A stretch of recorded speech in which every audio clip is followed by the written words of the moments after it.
Pam Bondi a été moquée, rejetée et défiée de faire ses preuves sur scène. Ce qui s'est passé ensuite a complètement renversé l'histoire et a humblement surpris tous ceux qui regardaient. Cela s'est produit lors d'un épisode de podcast que personne n'imaginait devenir viral. L'invité était Jackson Weller, un musicien de rock indépendant de Portland, connu pour ses opinions progressistes et son humour mordant. Il était en train de raconter une anecdote sur une prestation lors d'une collecte de fonds quand l'hôte lui a demandé nonchalamment « As-tu déjà croisé quelqu'un du monde politique en coulisses ?» Jackson a pris une gorgée de son verre et s'est penché vers le micro. Pam Bondi était à l'un de ces événements, a-t-il dit avec un sourire en coin. Une gentille dame, je suppose, mais franchement, elle regardait le piano à queue comme si c'était un meuble Ikea. Je doute qu'elle sache distinguer un do moyen d'une tasse de café. La salle a ri. C'était le genre de réplique qui plaisait à son public habituel, jeune, penché à gauche et méfiant envers quiconque ayant un passé politique. Jackson était connu pour ses pics désinvoltes, la plupart ne le prenaient pas trop au sérieux. Mais cette fois, ça a marqué les esprits. Des extraits de cet instant se sont répandus sur les réseaux sociaux. En quelques heures, la citation, coupée, bouclée et transformée en mème, circulait avec des légendes comme « Jackson ridiculise Pam Bondi avec une pique musicale » ou « Pam, sais-tu même ce qu'est un piano ?» Elle n'a pas répondu, pas à ce moment-là. Attends pas, Pam était assise à son comptoir de cuisine quand son téléphone a vibré. Sa nièce lui avait envoyé la vidéo avec un emoji de rire aux larmes. Pam l'a regardé une fois, puis une deuxième. Elle n'a pas tressailli, n'a pas levé les yeux au ciel. Elle a juste soupiré, fermé la vidéo calmement et posé son téléphone face contre table. Son thé avait refroidi, mais elle n'a pas supprimé la vidéo. Jackson n'en avait pas fini. Une semaine plus tard, il a reparlé d'elle, cette fois dans une interview pour un magazine en ligne basé à Seattle. Je suppose qu'elle est intelligente comme avocate, sûre, mais je doute qu'elle ait une once de créativité en elle, a-t-il dit. On ne peut pas simuler l'art. Soit tu le ressens, soit tu ne le ressens pas, cette citation a empiré les choses. Ce qui était une blague est devenu plus méchant, plus personnel. Certains fans ont ri, d'autres se sont sentis mal à l'aise. Quelques fans plus âgés ont commencé à commenter des choses comme « Est-ce vraiment nécessaire ?» ou « Contente-toi de jouer de la musique, mec. » Mais Jackson n'a pas remarqué, ou s'en fichait. Il partait en tournée en Floride le mois suivant de toute façon. Il pensait que le bruit s'éteindrait. Ce qu'il ne savait pas, c'est que Pam avait reçu une invitation de dernière minute à un événement caritatif prestigieux à Sarasota, une collecte de fonds pour les arts et la musique destinée aux enfants, le même événement où Jackson devait se produire. Le programme mélangeait politiciens locaux, célébrités, philanthropes et artistes. Pam ne prévoyait pas de parler ni de monter sur scène. Elle y assistait en tant que donatrice discrète, préférant rester en retrait et soutenir depuis les coulisses. Elle n'avait pas joué en public depuis plus de 15 ans. Mais quelque chose changeait maintenant. Plus tard cette semaine-là, elle est entrée dans sa chambre d'amis, a retiré le vieux drap qui recouvrait son piano droit et a passé ses doigts sur les touches. Il était désaccordé, raide par le temps. Elle a souri pour elle-même, puis a sorti son téléphone. « Salut Dan », a-t-elle dit en appelant son ancien professeur de musique de l'école de droit, qui accordait encore des pianos. Pendant ce temps, Jackson continuait ses interviews. Il a encore plaisanté sur Pam lors d'une apparition radio à Clearwater. Peut-être qu'elle apportera sa partition, a-t-il ri. Et qui sait, peut-être qu'elle nous surprendra avec Chopstick. Il ne savait pas qu'elle s'entraînait presque tous les jours. Il ne savait pas qu'elle avait déjà choisi son morceau. Il ne savait pas qu'elle n'avait aucune intention de parler, juste de jouer. Mais la soirée de l'événement approchait, et tout le monde ne rirait pas quand elle arriverait. L'image publique de Pam Bondi avait toujours été soigneusement contrôlée, costumes impeccables, déclarations fermes, sourire prêt pour les caméras. Pendant des années, c'est tout ce que la plupart des gens savaient d'elle. Procureure, politicienne, contributrice sur Fox News, une femme qui gardait les choses mesurées, délibérées, concentrées. Mais derrière ce rideau, il y avait quelque chose qu'on voyait rarement, un rythme différent. Avant l'école de droit, avant la politique, avant les gros titres, il y avait la musique. Pam a grandi à Dunedin, en Floride. Son père était le chef des pompiers de la ville, sa mère enseignait à l'école du dimanche et jouait du piano à l'église. Chaque jeudi après-midi, Pam marchait 3 pâtés de maison de l'école jusqu'à la maison de Madame Donatelli, où un vieux piano droit Baldwin trônait dans le salon, à quelques mètres de l'odeur de polish au citron et de vieux livres. Elle avait 8 ans quand elle a touché les touches pour la première fois, 10 ans quand elle est tombée amoureuse de Chopin. Madame Donatelli était stricte. Elle frappait le bord du banc avec une règle chaque fois que Pam se voûtait ou laissait tomber un doigt. « Ressens l'espace, disait-elle. Ne te contente pas d'appuyer sur les notes, dis la vérité. » À 15 ans, Pam jouait des sonatas de mémoire. À 16 ans, elle a remporté la 2e place au concours de musique pour jeunes de Tampa Bay, manquant de peu la première après avoir figé au milieu d'une mesure lors d'un morceau de Debussy. Cette défaite l'a marquée. Elle n'a jamais oublié le silence dans la salle quand elle s'est levée et a quitté la scène sans finir. Elle n'a pas pleuré, elle a juste plié le programme en un carré net et l'a gardé dans son portefeuille pendant des années. Mais la vie avait d'autres plans. Ses parents se sont séparés, l'université est arrivée vite, et la musique en elle s'est tue peu à peu. Elle a étudié la criminologie, puis le droit. Elle se disait qu'elle reviendrait à la musique plus tard, quand les choses se calmeraient. Ça n'est jamais arrivé. Les années ont passé, sa carrière a pris le dessus, longues journées de travail, briefing médiatique, salles d'audience et campagnes électorales. Le piano est resté dans sa chambre d'amis, accumulant la poussière sous de vieux livres et des photos encadrées. Les gens ont cessé de lui demander ses hobbies, la plupart supposaient qu'elle n'en avait pas. Même ses collègues les plus proches ne savaient rien du piano. Une seule personne en a reparlé un jour, un homme nommé Grant Albert. Grant était un procureur adjoint, un peu plus jeune qu'elle, avec une manière calme. Lors d'une affaire particulièrement difficile en 2007, ils avaient commencé à travailler tard le soir au bureau. Une nuit, devant un mauvais repas à emporter, Grant a remarqué une partition dans le porte-documents de Pam. Elle s'est figée quand il l'a mentionné. « Tu joues » a-t-il demandé. « Avant » a-t-elle répondu. « Quel morceau » Elle a hésité. « Nocturne en do dièse mineur. » Il a cligné des yeux. « Sérieusement ? Ce n'est pas pour les débutants. » Elle a hoché la tête et a repris son repas. Rien d'autre n'a été dit. Quelques semaines plus tard, pour son anniversaire, il a laissé une petite enveloppe sur son bureau. À l'intérieur, une seule page de musique, juste les premières mesures de ce nocturne, avec un post-it jaune, n'attend pas éternellement. Il est mort 5 mois plus tard d'un anévrisme cérébral, sans prévenir. Elle n'a jamais jeté la note. Des années plus tard, quand sa nièce lui a envoyé cette vidéo de Jackson Weller se moquant d'elle et du piano, Pam n'a pas juste entendu une pique. Elle a ressenti le même souffle qu'après avoir quitté la scène à 16 ans, cette douleur, cette poussée silencieuse. Elle n'était pas en colère, pas même embarrassée. Elle se souvenait. Quand l'événement caritatif de Sarasota est arrivé, elle s'était entraînée chaque soir pendant près de 4 semaines. Ses mains étaient raides au début, mais sa mémoire musculaire est revenue plus vite qu'elle ne l'aurait cru.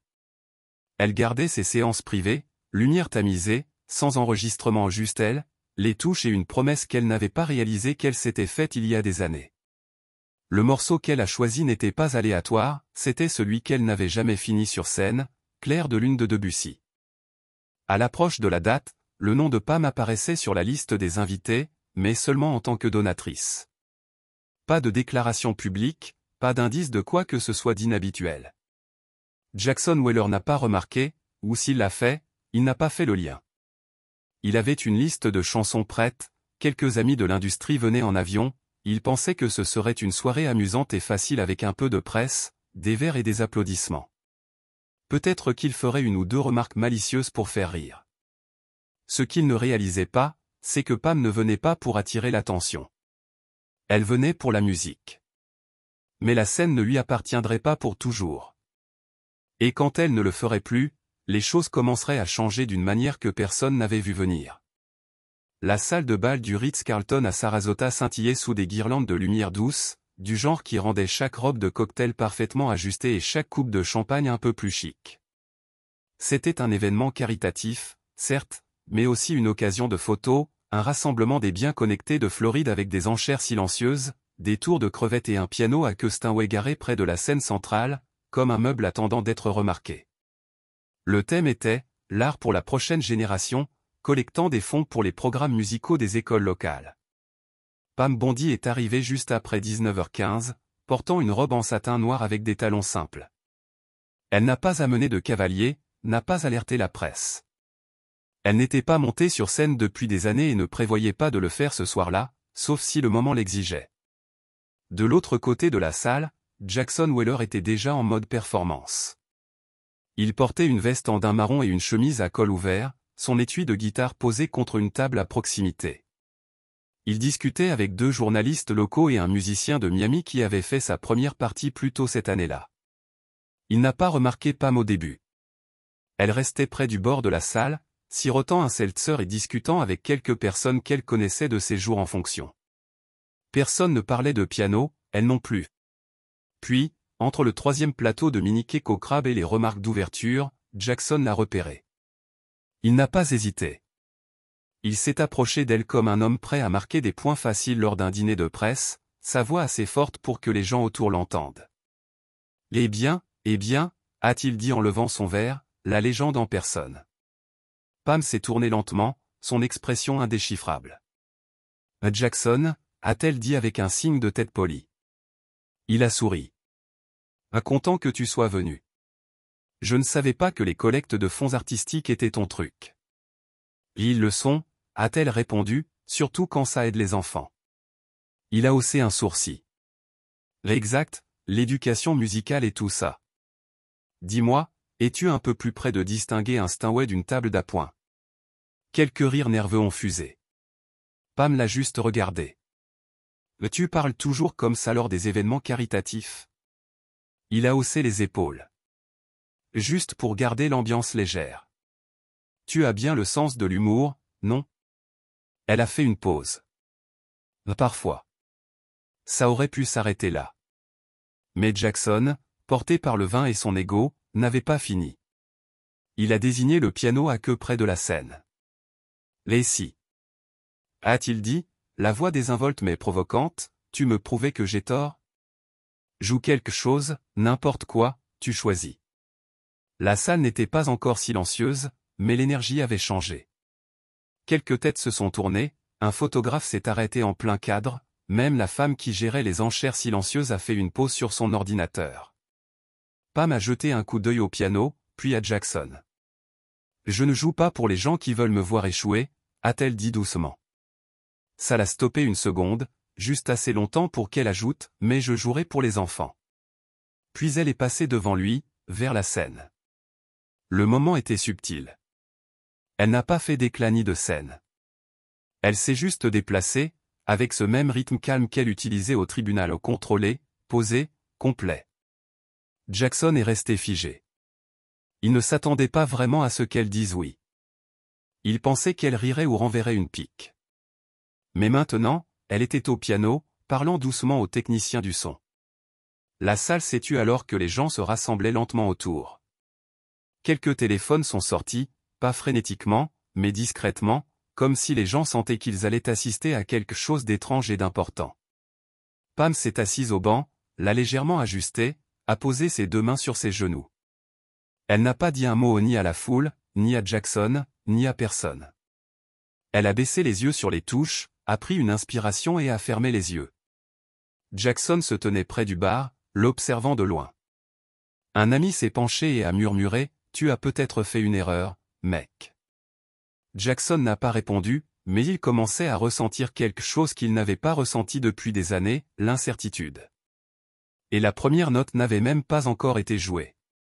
Pam est restée immobile un instant, ses doigts planant juste au-dessus des touches. La salle s'était complètement tue maintenant à un exploit pour un rassemblement comme celui-ci. Personne n'a fait d'annonce, ce n'était pas nécessaire. C'était comme si l'air lui-même avait changé. Puis elle a commencé, doucement, presque imperceptiblement. Les premières notes de clair de lune ont jailli du Steinway comme de l'eau trouvant sa forme. Au début, les gens n'ont pas réagi. C'était inattendu, trop fluide, trop intentionnel pour être improvisé. Certains ont cru que le technicien avait lancé une piste audio, mais ils ont ensuite remarqué ses mains bouger, son corps osciller légèrement avec chaque phrase. Ce n'était pas un tour de fête. C'était travaillé, patient et d'une réalité déchirante. Jackson se tenait figé à l'arrière, les bras croisés, la bouche légèrement entr'ouverte. Il n'a pas reconnu le morceau tout de suite, mais il en a reconnu le ton mélancolique, montant et descendant avec grâce et autre chose, une sorte de chagrin. Il ne riait plus. Les doigts de Pam bougeaient sans effort, fluides mais jamais précipités. Ses yeux restaient fermés. Elle ne jouait pas pour impressionner, elle était ailleurs, dans un endroit qu'elle seule pouvait voir. Les gens ne chuchotaient pas, ils regardaient et écoutaient. Les téléphones qui avaient commencé à sortir étaient maintenant pleinement en action. On entendait les clics discrets des photos prises, mais même ces sons semblaient étouffés, comme si la salle ne voulait pas briser le sortilège. Et Jackson, lui, se souvenait aussi de quelque chose. Une nuit, 10 ans plus tôt, à San Francisco, dans un club avec 20 personnes. Sa guitare glissait dans ses mains parce qu'il était tellement nerveux. Ses doigts rataient les bons accords. Il avait voulu abandonner au milieu de la chanson, mais une femme au fond avait commencé à se balancer au rythme de la musique quand même, souriant comme si elle entendait quelque chose que personne d'autre ne pouvait. Il ne s'était pas senti aussi exposé depuis des années, pas jusqu'à maintenant. Le morceau de Pam ralentissait, flottait et s'attardait sur un long accord douloureux, puis le silence. Elle a ouvert les yeux, juste une seconde trop longtemps, a refermé le couvercle doucement en pas de manière dramatique, juste terminé. Elle s'est levée, a fait un léger signe de tête au technicien et est descendue de la scène. Pas de révérence, pas de grand geste, juste une femme qui avait quelque chose à dire et l'avait dit sans utiliser sa voix. Pendant 10 secondes entières, personne n'a bougé. Puis les applaudissements sont venus au pas forcé, pas poli. Ils ont commencé au milieu de la salle, montant comme quelque chose qui déborde. Quelques personnes se sont levées, puis plus, puis presque tout le monde. Ce n'était pas une question de politique, ce n'était pas une vengeance. C'était être prouvé faux de la manière la plus élégante possible. Pam n'a pas souri, elle n'en avait pas besoin. Elle est simplement retournée à sa place et a siroté son seltzer. Jackson ne l'a pas approché, pas encore. Il est resté à l'arrière, une main sous le menton, observant. Son ami a murmuré encore, « Tu vas bien ?» Il a cligné des yeux. « Je crois que je viens de me faire remettre à ma place. » Plus tard, pendant son set, Jackson est monté sur scène avec moins d'arrogance que d'habitude. Il a ajusté la sangle de sa guitare, a tapé sur le micro et a dit « Je vais changer la setlist. » Quelques rires dans la foule. Il n'a pas souri. « Avant de jouer, je veux dire quelque chose », a-t-il dit. « Quand j'étais plus jeune, je pensais pouvoir juger les gens rapidement, que je savais qui avait du talent, de la profondeur, du cœur. » Il a fait une pause. Il s'avère que j'ai été assez arrogant. Il a regardé vers Pam. Je dois des excuses à quelqu'un. La salle s'est tue à nouveau. Jackson a joué une version dépouillée d'une de ses anciennes chansons, sans effet, sans pédale de boucle, juste des accords et une voix légèrement rauque d'honnêteté. Et quand il a fini, les applaudissements étaient aussi sincères que ceux qu'elle avait reçus. Pam n'a pas applaudi, elle a écouté. Et ça suffisait. Mais la soirée n'était pas encore terminée, et le monde extérieur à cette salle de bal allait bientôt découvrir ce qui s'y était vraiment passé. Le lendemain matin, des vidéos de Pam au piano se répandaient sur les réseaux sociaux. Une vidéo tremblante, filmée derrière une table de verre de vin, avait déjà dépassé le 1 million de vues. La légende disait, Pam Bondi vient de réduire une salle au silence avec Debussy. Twitter était un chaos de réactions. Certains la félicitaient, je n'avais pas Pam Bondi jouant clair de lune sur mon bingo 2025, mais voilà où on en est. Dites ce que vous voulez de sa politique, c'était magnifique, un talent brut et pur. D'autres étaient suspicieux, accusant l'événement d'être mis en scène, pas possible qu'elle ait sorti ça de nulle part. Coup de pub. Quoi ensuite, le Père Noël qui fait du breakdance? Mais les sceptiques étaient noyés par quelque chose de plus profond, la curiosité, la fascination, l'incrédulité qu'une personne si cataloguée par les médias puisse posséder une grâce si discrète. Et Jackson, lui, n'avait rien publié. Pas de tweet, pas de stories, pas de suivi sarcastique. Au lieu de ça, il était assis dans sa chambre d'hôtel à Sarasota, sa guitare sur les genoux, et rien ne sortait au pas de parole, pas de progression, juste une sensation dans sa poitrine qu'il ne pouvait nommer. Il revivait sans cesse le moment, ses mains, le poids de chaque note, la manière dont la salle retenait son souffle. Ce n'était pas juste qu'elle était bonne. Elle était expressive d'une manière qu'il n'avait pas vue depuis des années. Et elle l'avait fait sans avoir besoin d'un seul spectateur de son côté. Il a repensé à ce que son vieux professeur de musique lui avait dit un jour à Los Angeles, les vrais musiciens ne jouent pas pour être compris, ils jouent parce qu'ils comprennent quelque chose que personne ne peut dire à voix haute. Pour la première fois en des années, ça avait du sens pour lui. Pendant ce temps, Pam restait silencieuse. Elle est rentrée chez elle le lendemain, a salué son chien, arrosé ses plantes et repris sa routine. Elle n'était pas du genre à donner des interviews ou à apparaître dans des émissions matinales. Elle a décliné une demande de Good Morning America, une offre de podcast de NPR, et même ignoré un message flatteur d'une grande publication musicale qui voulait la mettre en avant dans un article intitulé « La virtuose secrète ». Elle ne voulait pas être un symbole ou un gros titre. Elle avait déjà dit ce qu'elle avait à dire, et c'était dans la musique. Mais elle a répondu à un email. Il venait d'une fille de 16 ans en Arizona qui avait vu la vidéo en ligne. Elle écrivait « Je ne m'intéresse pas à la politique, mais j'avais peur de m'inscrire à des cours de piano parce que je ne suis pas très bonne encore. Après vous avoir vu, je crois que je vais essayer quand même. » Pam a fixé le message longtemps avant de répondre en 2 lignes « Merci, et souviens-toi, la clé n'est pas d'être parfaite, juste d'être honnête. » Ce soir-là, Jackson a publié quelque chose. Ce n'était pas Tapa accent grave-l'œil, juste une photo d'un carnet vierge, sa guitare posée à côté, avec la légende « On recommence ». Il a perdu quelques abonnés qui l'ont traité de mou, en a gagné d'autres qui l'ont remercié pour son humilité. Mais le plus grand changement n'était pas en ligne, il était en lui. Quelques semaines plus tard, il a joué dans un petit théâtre à Pensacola, rien de sophistiqué, pas de groupe, juste lui, un tabouret et sa guitare. Au milieu du spectacle, il a fait une pause. « J'ai appris quelque chose récemment », a-t-il dit au public. Parfois, on est tellement occupé à vouloir détruire les gens avec qui on n'est pas d'accord qu'on oublie qu'ils sont des êtres humains entiers. Et parfois, ils ont plus à dire qu'on ne leur en a jamais donné le crédit. Puis il a fait quelque chose que personne n'attendait.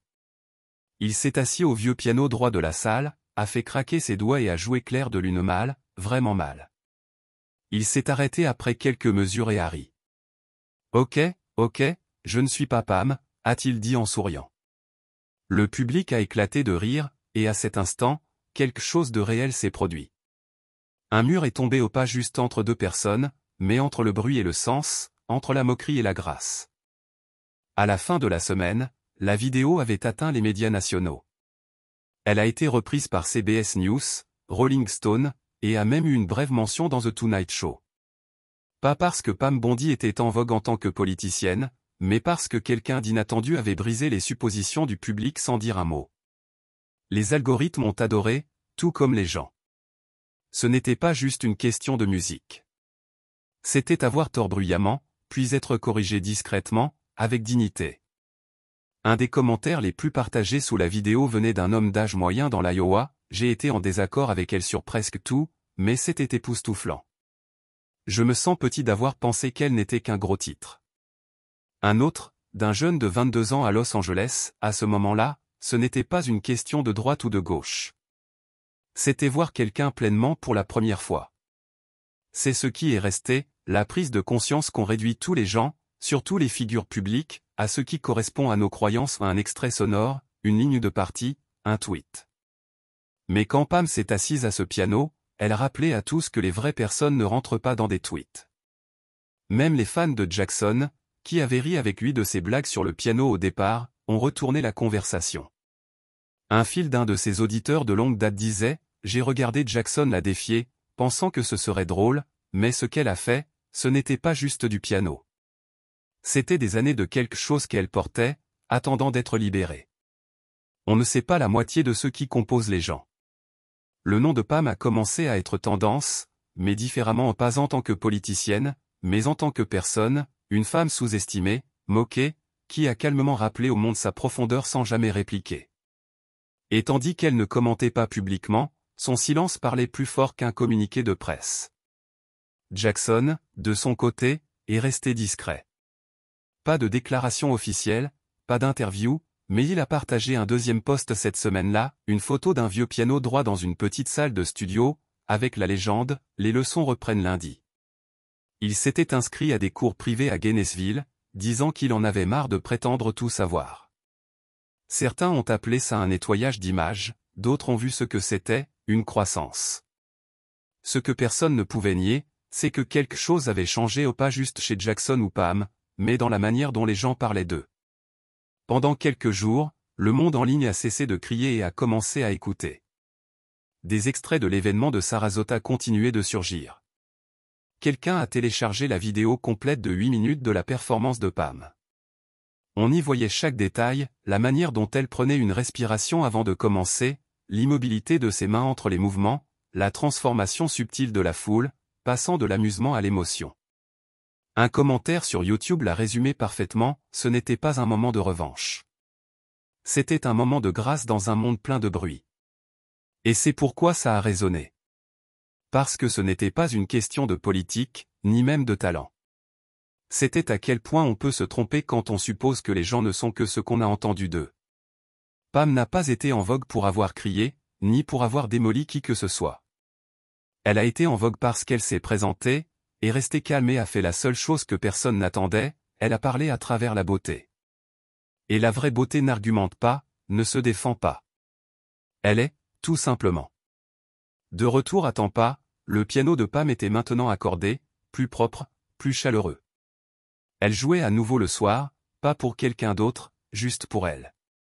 Parfois juste une gamme, parfois les mêmes 3 mesures encore et encore. Pas besoin d'applaudissements, pas de public requis. Il n'avait jamais été question de prouver quoi que ce soit. Mais à cet instant, elle avait rappelé à tous ceux qui regardaient une vérité qu'ils avaient oubliée, les gens sont toujours plus que la somme de leurs gros titres. Mais des histoires comme celle-ci ne durent que si on les porte en avant. Et la leçon finale n'avait pas encore été dite. Il aurait été facile de la considérer comme un coup de chance, un moment viral bizarre qui passe comme tous les autres. Mais celle-ci est restée. Elle continuait d'être partagée, pas juste parce que Pam jouait magnifiquement, mais parce que le moment semblait honnête. Et l'honnêteté est rare, surtout quand elle surgit sans prévenir. Pendant un temps, ça a déclenché une vraie conversation en ligne sur le jugement, l'ego, sur combien il est facile de rejeter quelqu'un sans savoir qui il est vraiment. Chacun avait sa version de l'histoire, mais peu importe l'angle politique, musical, émotionnel, la conclusion était la même, on assume trop, on écoute trop peu, et on oublie que tout le monde porte quelque chose dont il ne parle pas. Les années de Pam au piano n'étaient pas pour se vanter. Elles étaient un processus, une évasion, une paix. Le fait qu'elle n'en ait jamais parlé, même quand elle était moquée sur des plateformes nationales, n'était pas de la modestie. C'était de la retenue, du respect de soi, savoir qui on est si profondément qu'on n'a pas besoin de le prouver à chaque pierre lancée. De l'autre côté, le parcours de Jackson était tout aussi réel. Il aurait pu insister, publier quelque chose de sarcastique, continuer la blague. Beaucoup à sa place l'auraient fait. Mais il ne l'a pas fait. Il a écouté, il a regardé, et quand il est devenu clair qu'il avait mal jugé quelqu'un, il s'est laissé ressentir sa pas publiquement, pas parfaitement, mais clairement. Ce genre de changement ne fait pas des millions de vues, ne fait pas les gros titres, mais il compte. Parce que c'est comme ça qu'on change, discrètement, lentement, une couche à la fois. Des semaines plus tard, Pam a reçu une lettre, pas un email, une vraie lettre, écrite en cursive maladroite. Elle venait d'un professeur de musique d'une école moyenne dans le Tennessee rural. J'ai montré la vidéo à ma classe. Ils étaient stupéfaits, pas juste par la musique, mais par ce que ça signifiait. Je leur ai demandé après ce qu'ils en avaient retenu. Un enfant a dit, elle n'a pas crié, elle a juste joué. Ça va rester avec eux. Honnêtement, ça m'a marqué aussi. Pam a plié la lettre soigneusement et l'a rangée dans un tiroir près de son piano. Elle n'a pas répondu. Elle n'en avait pas besoin. Ce moment à Sarasota n'était pas une question de gloire ou de rédemption. Ce n'était pas un coup politique, ni même prouver que quelqu'un avait tort. C'était montrer à quoi ça ressemble quand quelqu'un sait exactement qui il est et ne laisse ni bruit, ni moquerie, ni opinion publique ébranler cette fondation. Il y a une leçon là-dedans pour nous tous.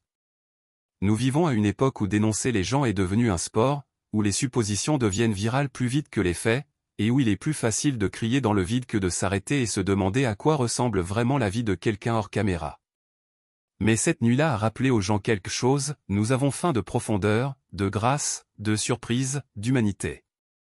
Tu n'as pas à aimer quelqu'un pour reconnaître son talent. Tu n'as pas à être d'accord avec quelqu'un pour admettre sa valeur. Et tu n'as pas à répliquer quand tu peux simplement laisser tes actions parler plus fort que tes critiques. Pam n'a jamais demandé d'applaudissements. Elle a juste joué. Et peut-être que la vraie leçon est là, ne parle pas sauf si ça apporte de la valeur, ne te bats pas sauf si ça compte, et n'assume jamais que tu connais quelqu'un juste parce que tu as vu son nom sur une équipe. Parce qu'un jour, tu pourrais te retrouver dans une salle, pensant que tu contrôles tout, pour voir quelqu'un que tu as sous-estimé s'asseoir au piano et changer la température du monde entier autour de toi sans élever la voix, sans demander la permission, juste en étant exactement qui il est. Si cette histoire t'a touché, prends une seconde pour réfléchir à quelqu'un que tu as peut-être jugé trop vite. Peut-être qu'il est temps de le revoir avec des yeux différents. Et si tu retiens encore quelque chose que tu aimes, pensant que le monde ne le comprendra pas, peut-être qu'il est temps de le partager quand même. N'oublie pas d'aimer, de t'abonner et de partager cette histoire avec quelqu'un qui en a besoin. Les vrais moments comme celui-ci méritent qu'on s'en souvienne.